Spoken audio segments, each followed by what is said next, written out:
Fly, Jalen, fly. 55-23. To put this beatdown into perspective, this was the 7th highest scoring game in a playoff game ever. This was our franchise second highest performance in terms of the playoffs. Obviously, we beat down Detroit back in 95, 58-3 being the highest one. Oh, cherry on top. This was the highest scoring game ever in a conference championship, regardless of NFC or AFC. The Philadelphia Eagles absolutely beat the brakes off of the Washington Commanders in that football game.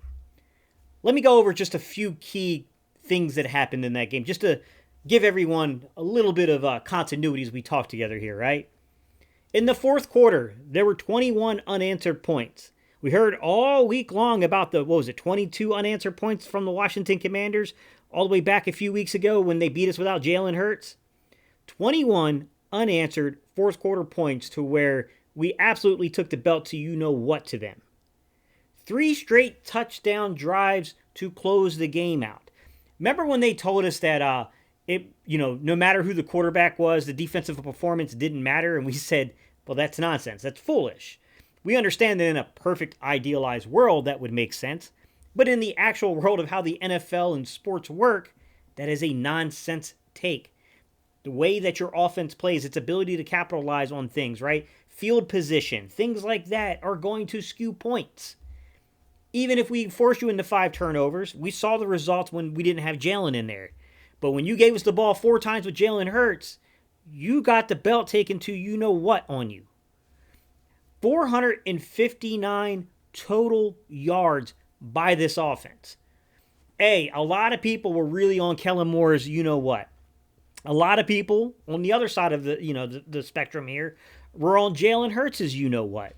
At the end of the day, they ran 66 offensive plays for 30.31 seconds, 30 and a half seconds essentially, of clock time, which for the Eagles is super low. We still won the time of possession battle.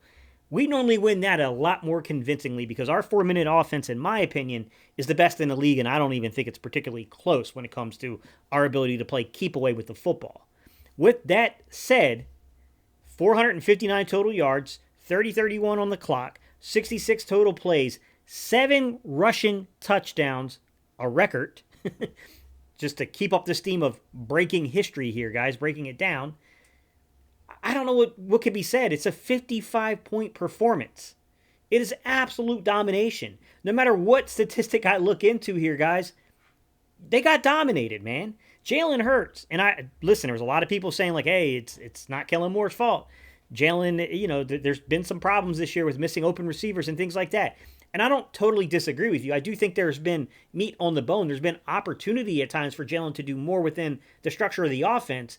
But I think it's foolish to take one side or the other, where you look at Kellen or you say Jalen and you place the blame completely on one side of it. That's just not factually the way games work, man. Like, there's always going to be some hit and miss between your coordinator, your quarterback, the line play. I told you guys the interior offensive line, for as great as we are at certain things, pass blocking on the interior O-line has been sketchy, especially over the last few weeks. I gave you guys a heads up before we went into this game to be a little careful about that. But at the end of the day, when we have needed to throw the ball, we have done it. Example, number 2 or 3, wherever you want to put this now, guys. Jalen Hurts, 20 of 28, 246 yards, 1 touchdown, no interceptions. He didn't turn the ball over, which was really key in this game.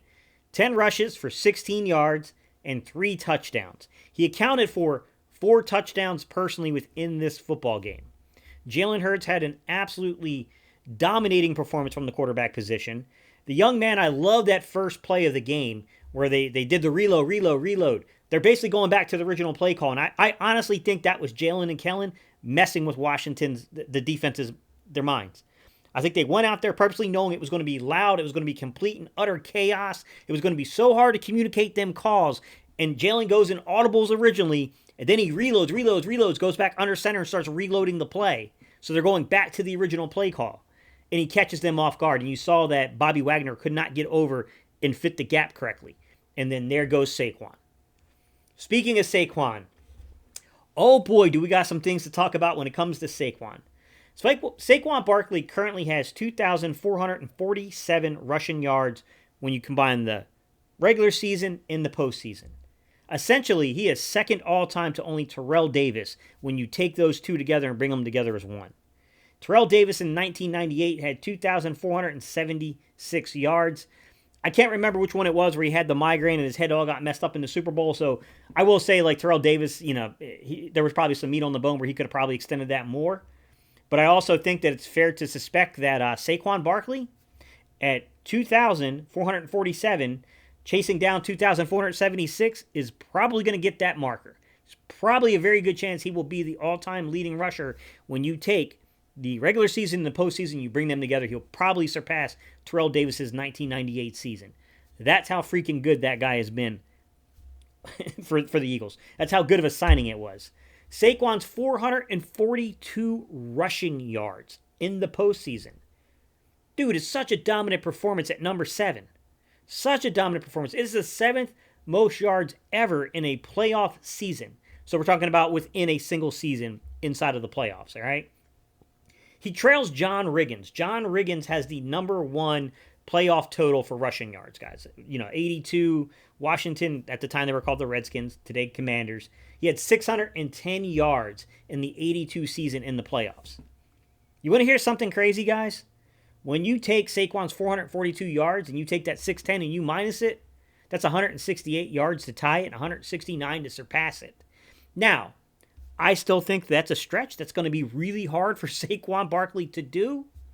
But come on, man. Tell me y'all not with me when I say this simple statement. It's not unattainable. 168, 169 yards in a game. Chiefs are good. Saquon's better. I don't know, man. I would think that the Eagles are going to have to be a little bit more aggressive and throw the ball.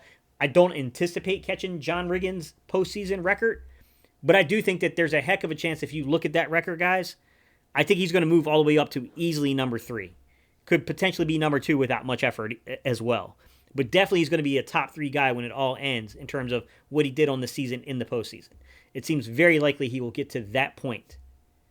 He's just been that dominant. And by the way, let me read you the names that are on this list of running backs who have appeared, top 20, 25 guys in the postseason, for a singular postseason. John Riggins, Terrell Davis, Marcus Allen, Eddie George, Derrick Henry, Thurman Thomas, Natron Means, Le'Veon Bell, got tongue twisted there, Freeman McNeil, Franco Harris, Emmitt Smith, Larry Zonka, Frank Gore, Marshawn Lynch, Dorsey Levens, Jamal Lewis. I mean, we are talking about a list of the who is of the who's here. I mean, this is a heck of a list to be in the company of for Saquon.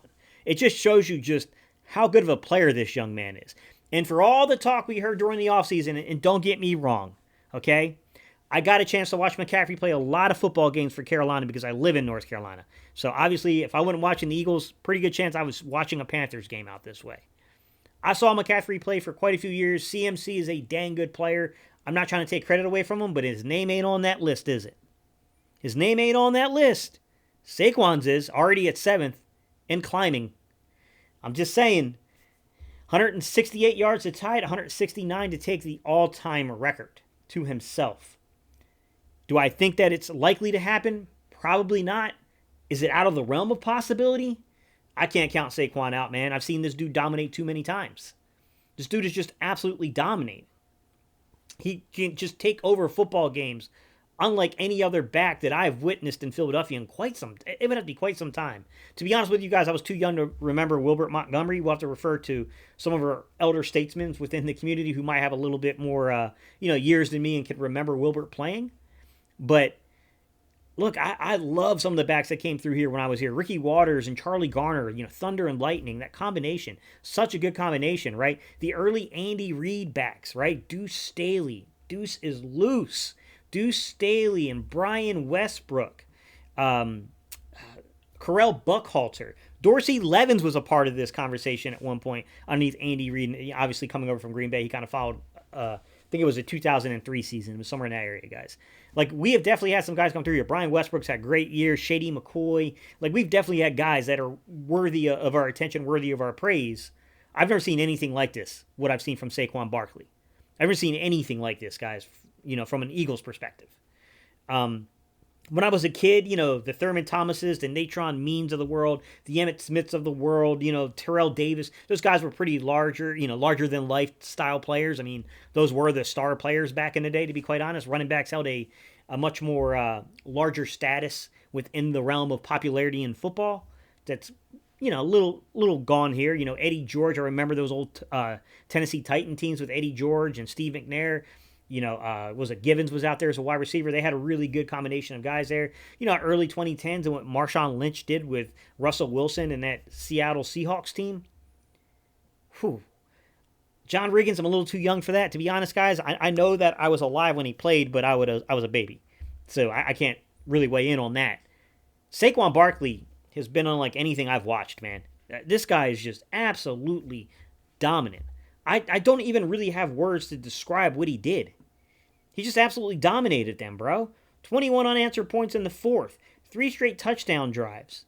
459 total yards. 3 dudes ran the ball in the end zone in this game. Saquon, several times. Jalen, several times. And even the rookie got in there, man, and got a score. Oh, man, like, this is one of the most dominating teams I've ever watched on the ground. And I said it in Saturday's video. Why should we alter our game plan and stop running the ball to prove meaningless points? You want us to stop running the ball? Force us to stop running the ball. And then let's see what you can do on the back end on the defense in terms of coverage to hold up. Because right now, Pittsburgh had a lot of success stopping Saquon in that game. They couldn't hold up on the back end. Washington had mixed results, and I would say flat out failed the assignment to stop us running, to be quite honest. 7 yards per carry, 7 rushing touchdowns, 200 and some rushing yards. Like, they failed. They tried and they failed, and they didn't hold up on the back end. Kansas City's a different beast. I'm going to give Kansas City credit. They are a very good defensive team. I don't know that they're a great defense in terms of the back end, the back seven play, but what I will say about them is they're competitive on the back seven. They'll fight you. They're going to fight.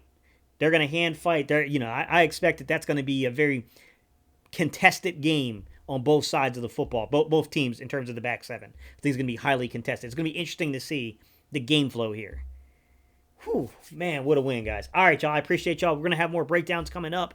There's plenty to go over in this game, guys. Boy, did we have a heck of an output here, guys. All right, y'all. Listen, if you are new to the channel and you want to join the community, the Cerebral Football community, I would love to add you. I just need you to click up here and then go into the channel and hit that subscribe button, guys. All right, y'all. Peace. I'm out of here.